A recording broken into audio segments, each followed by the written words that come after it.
Every NFL team's goal at the beginning of the season is to win a Super Bowl. I realize this isn't groundbreaking, but with 32 teams, there are bound to be teams in different situations. Some teams are very close to winning a Super Bowl, and some teams are not very close to winning a Super Bowl. Throughout the NFL offseason, whether it's hiring and firing coaches, free agency, the NFL draft, and within the past few years, trades have become far more frequent and are a big part of rebuilding NFL teams and contending teams trying to make a Super Bowl push. And in today's video, we are going to discuss a couple of moves NFL teams have to make this offseason in order to have a chance at winning the Super Bowl. And there is a lot to dive into, and without further ado, let's begin. And the first thing we are going to discuss in today's video is the Giants need to get some receivers. The 2022 Giants season has all in all been a success, as they have overachieved in a lot of ways and are in a position to make the playoffs in head coach Brian Daboll's first year.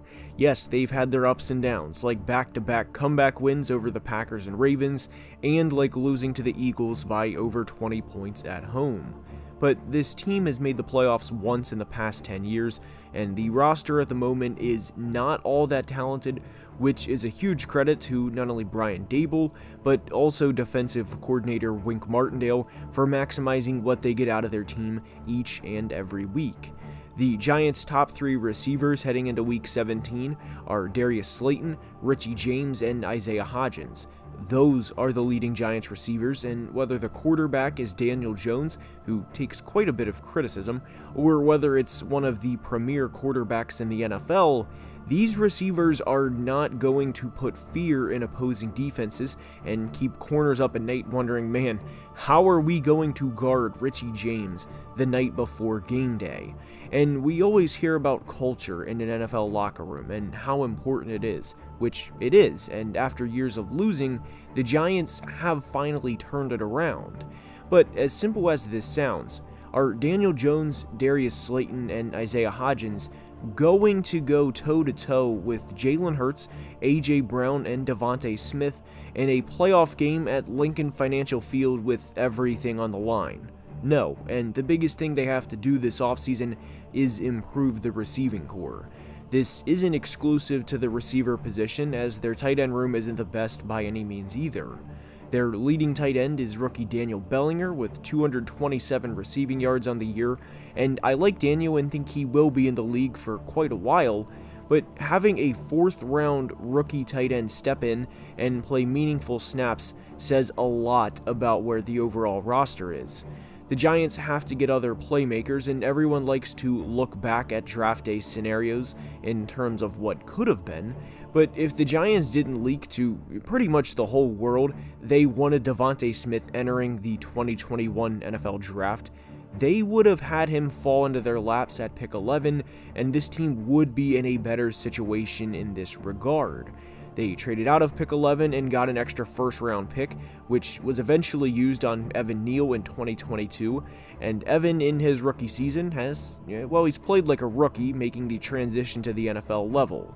I think he will be fine in the long run, but the eventual selection of Kadarius Toney instead of having Devontae Smith, who is a 1,000-yard receiver in year 2, would really benefit this team at the moment. And they have to get a receiving option this offseason, whether it's by trading up in the NFL draft or giving up draft capital for a veteran receiver. Because if Saquon Barkley goes down, this offense is in bad shape, and they need to get Daniel Jones somebody he can rely on. From the Big Apple to Cleveland, we go to discuss one big move they need to do, and it is to fire defensive coordinator Joe Woods. Cleveland made the trade to acquire Deshaun Watson to go for a Super Bowl push, and during the stretch he was out, they gave up 30 points 5 times, and expecting 30 points out of any offense in any given week is asking a lot, as the league leader in points per game is the Philadelphia Eagles, and they are averaging 29.6 per game. Even they, or the Chiefs, who are second in points per game with 29.2, should not be expected to put up 30 to make up for the defensive failure. and the Browns defense at the moment has given up the 12th most points out of any NFL team, and I understand that you may be thinking, well, sure, 12th best isn't great, but it's not that bad either, and here's where we dive in a little more. The past 2 games specifically for Cleveland have very much favored the defense, as one was against the Tyler Huntley-led Ravens in a cold December game right off Lake Erie, and in a game where Justin Tucker missed 2 field goals. The most recent game they played was against the Saints in what was a cold front across the country, as guys, it was in the 40s on Christmas Day for the Packers-Dolphins game in Miami, meaning it was much colder for Cleveland for their game, and it was around 15 degrees at kickoff with 20 to 25 mile-per-hour winds, and simply put, those games will 99% of the time never be high-scoring games, and on paper, they will almost always favor the defense. Cleveland at the moment is 12th in points allowed, but if you take away the last 2 games and base it on the other games that didn't feature horrible weather, which again favors the defense, the Browns gave up an average of 24.8 points per game, which would put them at 6th in points allowed right behind the Minnesota Vikings. They are top 5 in rushing touchdowns allowed with 19 on the year, and are also top 10 in rushing yards per attempt allowed with 4.9. Joe Woods is paid to stop other teams, and sure, every loss does not go on him specifically, but he in a lot of ways is responsible for the Browns giving up 2 touchdowns in the final 90 seconds to allow a 37-year-old Joe Flacco lead a comeback win. They gave up 31 points that game, and what is honestly hilarious looking back is there were some people questioning Nick Chubb why he scored to make it a 30-17 game with less than 2 minutes to play. And Nick gave a team answer and said, I probably should have went down at the 1, but guys, we're talking about the defense giving up 2 touchdowns in the final 2 minutes to an absolute statue of a quarterback. Sure, you can make the case Nick could have went down, but the reality is Joe Woods' defense did not do their job within that game. And there are plenty of other examples throughout the Browns' 2022 season, but I do think that is far and away the most glaring example. For the Browns to improve, they need to fire Joe Woods. Next up is something the Los Angeles Rams need to do, and the big thing to remember here is, yes, they absolutely dominated the Broncos on Christmas Day, but they're a 5-10 team, and that game is a clear outlier relative to how they played for most of the 2022 season. And one of the things they need to address is the offensive line. They are bottom 5 in yards per carry, and not surprisingly, they are also bottom 5 in rushing yards on the year. There seems to be this belief with the Rams that, oh, yeah, we won the Super Bowl last year and we had some guys get hurt, but don't worry, because we'll be back next year when healthy. And I'm not saying health will not play a big part in this, because it obviously will. But I also think it's fair to acknowledge when Matt Stafford played, he wasn't great. That's not all on him either, as in the 9 games he played, he was sacked 4 or more times in 4 of those games, which includes being sacked 7 times against Buffalo and 7 times against San Francisco. The San Francisco game was also on Monday night, and it was a pretty embarrassing loss for the Rams. They got dominated in the trenches, and after that game, I thought the 49ers were legitimate Super Bowl contenders. And because of how good the 49ers are, and because they are both in the NFC West, the Rams need to address the offensive line this offseason in a big way. And we all know how often they trade draft picks, and how Jared Goff was their last first-round pick, which was all the way back in 2016, so this makes it a lot more complicated. What also gets overlooked in a lot of ways is how often Matt Stafford turns the ball over.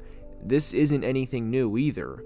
And of course winning cures everything, but did you know Matt Stafford led the league in interceptions during the year they won the Super Bowl? And the offensive line play in 2021 was a lot better for Stafford than what we saw in his limited time in 2022. And this isn't just an offensive line issue either. They need another weapon on their offense outside of Cooper Kupp. What's going to make everything tricky is the cap space on what is a star-filled team, and that's always going to be the problem for the Rams, is they're not going to be able to keep guys around as long as they would like, because they can very easily go get more money elsewhere. We've dove into past Rams draft classes before on the channel, and the NFL draft is critical for every team, not just the Los Angeles Rams, but when you go 6+ years without a first-round pick, you have to hit on the late guys to ensure the depth on your roster is there. And there's not a lot of depth on the offensive line or the receiving core. And this is something the Rams are going to have to address this offseason, because their fans at the moment, at least a lot of them, are thinking, yeah, we'll be good and everything will work out. But they didn't go 3-6 with Stafford in 2022 by accident, and they need to address this in a big way in the coming months. Next up is something the Baltimore Ravens need to do, and it's simple. Pay Lamar Jackson. Tyler Huntley has played over 3 games this year in place of Lamar, and sure, the Ravens are 3-1 in these games, but the results are not pretty. He played most of the game against Denver, so it technically wasn't a start for him, but within that game, he threw more passes than he has in any of the other games. And on the year, Huntley is 61 of 91 for 528 yards, 1 touchdown, and 2 interceptions. He's averaging 5.8 yards per attempt, and to give you an idea of how low of a number that is, he would be dead last in the NFL. And if he played a full 17-game season with these numbers, he would throw for 2,200 yards, 4 passing touchdowns, and 8 interceptions. And sure, you can say he runs the ball more than other quarterbacks, and even factoring that in, he would add 480 rushing yards and 4 rushing touchdowns. I'm not making excuses for Tyler because I don't think he's a good quarterback, or as some Ravens fans think, the answer if Lamar leaves. But what I will say, to at least be fair, is something we brought up during the Browns part of the video. The game in Cleveland and last week against Atlanta were very cold games and do not favor the passing attack at all. But his numbers are bad, and in the 4 games he's played, the Ravens have put up a combined 46 points. And you can make whatever argument you want for Tyler Huntley, whether Greg Roman's offense is tailored for Lamar Jackson or the receiving core is bad, which it is, especially with Rashad Bateman out, but 46 points in 4 games is abysmal, and all this does during this stretch is confirm the Ravens should pay Lamar. Without him, they are averaging the least points per game in the NFL, as in less than the Denver Broncos, who are having a very bad year, and there's nothing they can do. They play the Pittsburgh Steelers in Week 17, and this is a team Tyler Huntley played already this year. He was hurt midway through the game, but when he played, he was 8 of 12 for 88 yards with no touchdowns and no picks. He also added 31 rushing yards on 9 carries for an average of 3.4 yards per carry. If it's not more clear than ever before, Baltimore needs Lamar, and if they choose not to pay him, what would be the option? Where would they go? Would they go after a veteran like Derek Carr in what is a clear downgrade from Lamar Jackson? Whatever they would decide to do, it would be a downfall from a former MVP winning quarterback. And if they don't pay Lamar, 2023 would be a wasted year for this franchise, and a wasted year of players' primes and a chance at a Super Bowl. It's simple. Pay Lamar Jackson.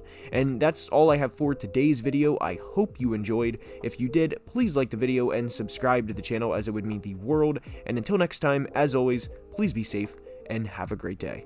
Love you guys.